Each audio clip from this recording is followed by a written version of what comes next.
यह एक गलतफहमी है कि भगवान श्री कृष्ण कभी राजा रहे थे। इसी तरह उनके बड़े भाई बलराम भी राजा नहीं थे। परंपरा में भगवान कृष्ण को द्वारिका का राजा जो कहा जाता है और द्वारिकाधीश नाम से उनकी जो पूजा होती है, वह भावुक भक्तों को कल्पना की देन है और महाभारत और पुराणों में उसकी पुष्टि नहीं होती। महाभारत और पुराणों में यादव राज्य का जो उल्लेख होता है, उससे पता लग जाता है कि उनके राज्य का स्वरूप गणराज्य कैसा था। कोई भी निर्णय होता था तो वह प्रमुख यादवों द्वारा मिलकर बैठकर लिया जाता था। सुभद्रा हरण की घटना इसका प्रमुख दृष्टांत है। जब सुभद्रा के हरण में क्षुब्ध होकर यादव वीर अर्जुन से युद्ध करने को निकल रहे थे, बलराम ने उन्हें मना करते हुए कुछ भी करने से पहले कृष्ण की राय लेने को कहा। कृष्ण ने युद्ध का विरोध करते हुए अर्जुन को सम्मानपूर्वक द्वारका में लाने और विधिपूर्वक सुभद्रा का उससे विवाह कराने की राय दी। अंत में यादवों ने उनकी राय को उचित मानकर वैसा ही किया।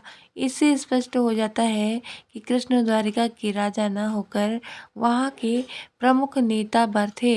यही नहीं, शांति पर्व में गणतंत्र की समस्याओं की चर्चा करते समय भीष्म ने कृष्ण और नारद के संवाद का वर्णन किया है।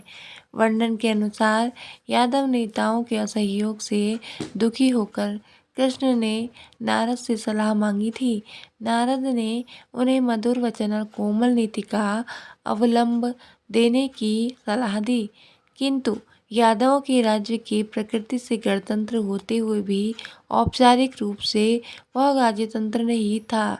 सभी पुराण इस बारे में एकमत हैं कि कृष्ण के जन्म के पहले किसी समय उग्रसेन राजा थे और इस घटना के कुछ साल पहले उन्हें अपदस्थ करके उनका पुत्र कंस राजा बन गया था। यह लगता है कि कंस जरासंध के हस्तक्षेप से यादवों का राजा बना था और उसकी निरंकुशता से अक्रूर यदि आदि यादव नेता असंतुष्ट थे। कृष्ण ने उन्हें पुनः राजा बनाया और वे कृष्ण के पूरे जीवन काल तक राजा रहे। यादवों के महाविनाश के बाद ही उनकी मृत्यु हुई। अतः कंस के वध के बाद भगवान श्री कृष्ण के जीवन काल में द्वारिका के राजा महाराज उग्रसेन थे। कृष्ण या बलराम राजा नहीं थे और इस रूप में उन्हें चित्रित करना भ्रामक है। बलराम जी की मृत्यु कैसे हुई? बलभद्र या बलराम श्री कृष्ण के सौतेले बड़े भाई थे जो रोहिणी के गर्भ से उत्पन्न हुए थे। बलराम, हलधर, हलायुध, संकर्षण आदि इनके अनेक नाम हैं। बलभद्र के सगे 7 भाई और एक बहन सुभद्रा थी, जिन्हें चित्रा भी कहते हैं। इन्हें नागराज अनंत का अंश कहा जाता है और इनकी पराक्रम की अनेक कथाएं पुराणों में वर्णित हैं। गदा युद्ध में विशेष प्रवीण थे। दुर्योधन इनका ही शिष्य था। बलराम जी ने समुद्र तट पर बैठकर एकाग्र चित्त से परमात्मा चिंतन करते हुए अपने आत्मा को आत्म स्वरूप में ही स्थिर रख कर लिया और मनुष्य शरीर छोड़ दिया। भगवान श्री कृष्ण जी के बड़े भाई बलराम जी की मृत्यु कैसे हुई थी? भगवान श्री कृष्ण उनके सारथी दारुक ने देखा कि बलराम जी के मुख से एक विशाल नाग बाहर निकल रहा है। समुद्र उस नाग की स्तुति कर रहा है। कुछ ही समय में वह नाग सागर में समा गया। इस तरह बलराम जो शेष नाग के अवतार थे, शरीर त्याग कर क्षीर सागर में चले गए।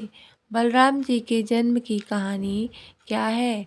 द्वापर युग में कंस के अत्याचार चरम सीमा पर थे।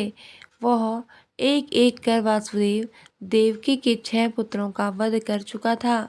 तब भगवान श्री हरि विष्णु ने अपने अंश शेषनाग जी को देवकी के गर्भ में 7वें पुत्र के रूप में विराजमान किया और माँ योग माया को आदेश दिया कि मेरा अंश देवकी के गर्भ में स्थित है, उसे वहाँ से निकालकर गोकुल में नंद बाबा के घर में निवास कर रही वासुदेव की दूसरी पत्नी रोहिणी के गर्भ में प्रतिस्थापित करो। मैं स्वयं 8वें पुत्र के रूप में देवकी के गर्भ से जन्म लूँगा और तुम यशोदा के गर्भ से पुत्री रूप में जन्म लेना। तब योग माया ने देवकी के 7वें गर्भ को आकर्षण कर उसे रोहिणी के गर्भ में प्रतिस्थापित कर दिया। उस समय वासुदेव, देवकी और कंस सहित सभी की जानकारी में देवकी के 7वें गर्भ का गर्भपात हो गया था, किंतु वास्तव में वह श्रीहरि की कृपा से रोहिणी के गर्भ में प्रतिस्थापित हो चुका था, जो बलराम के रूप में माता रोहिणी का पुत्र बना। इस तरह रोहिणी के गर्भ से भाद्रपद मास की कृष्ण पक्ष की षष्ठी तिथि को यदुकुल के चंद्र वंश में बलराम जी का जन्म हुआ। बलराम जी की जन्म तिथि की हलछठी, हरछठ आदि नामों से जाना जाता है। महाराज रेवत की पुत्री रेवती से बलराम जी का विवाह हुआ था। रेवती के गर्भ से बलराम जी ने 2 पुत्र उत्पन्न किए, जिनके नाम निष्ठ और उल्मुख थे। पौराणिक कथाओं के अनुसार राजा रेवत द्वापर युग के प्रारंभ में अपनी पुत्री रेवती के लिए उचित वर जानने के लिए ब्रह्मलोक गए थे। वे और उनकी पुत्री बहुत बड़े शरीर वाले थे। ब्रह्मलोक में बहुत समय बीत गया। ब्रह्मा जी ने बताया कि भगवान विष्णु के अवतार श्री कृष्ण के बड़े भाई बलराम जी पुत्री रेवती के लिए श्रेष्ठ वर हैं। उनका शरीर भी सामान्य से अधिक है, परंतु सहस्त्रों वर्ष बीतने के कारण पृथ्वी पर मनुष्यों के कद छोटे हो चुके हैं, परंतु बलराम जी समर्थ हैं वहां जाकर उनसे अपनी पुत्री का विवाह कर दें।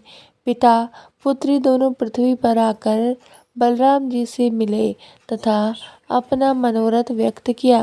इस पर बलराम जी ने अपने हल से रेवती के कद को छोटा कर दिया। उसके बाद दोनों का विवाह संपन्न हुआ। बलराम दाऊ को सबसे पहले माता देवकी ने अपने गर्भ में धारण किया था, परंतु यदि वो देवकी गर्भ से जन्म लेते तो पापी कंस उन्हें मार डालता। ऐसा ना हो इसलिए देवी योगमाया ने बलराम दाऊ को अपनी शक्तियों के साथ अपनी ओर आकर्षित करके वासुदेव की दूसरी पत्नी माता रोहिणी के गर्भ में डाल दिया।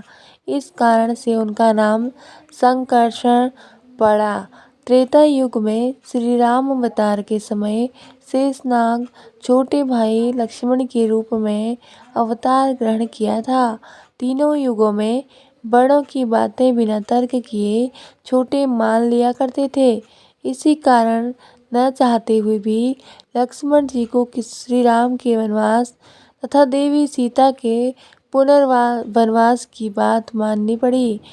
जब द्वापर युग श्री कृष्ण अवतार होने वाला था, तब शेषनाग ने भगवान से प्रार्थना की कि इस जन्म में वे भगवान के बड़े भाई के रूप में अवतार लेकर उनकी सेवा करेंगे और सदैव साथ रहेंगे एवं भगवान पर जो भी विपत्ति आएगी तो उसका सामना सर्वप्रथम वह वे करेंगे। भगवान श्री हरि ने उन्हें इसकी अनुमति दे दी। मथुरा नरेश कंस द्वारा 6 नवजात पुत्रों की बर्बर मृत्यु के पश्चात जब बलराम जी माता देवकी के गर्भ में थे, तब भगवान श्री हरि ने योग माया द्वारा उस गर्भ को वसुदेव की दूसरी पत्नी रोहिणी के गर्भ में स्थापित करवा दिया, जिसके कारण बलराम जी का एक और नाम संकर्षण भी पड़ा है। वह कंस तथा अन्य सबको ऐसा ही लगा कि गर्भपात हो गया। बलभद्र या बलराम श्री कृष्ण के सौतेले बड़े भाई थे, जो रोहिणी के गर्भ से उत्पन्न हुए थे। तो दोस्तों, आपको यह कहानी कैसी लगी कमेंट करके ज़रूर बताएं और हमारे चैनल को सब्सक्राइब ज़रूर करें। धन्यवाद। जय माता दी।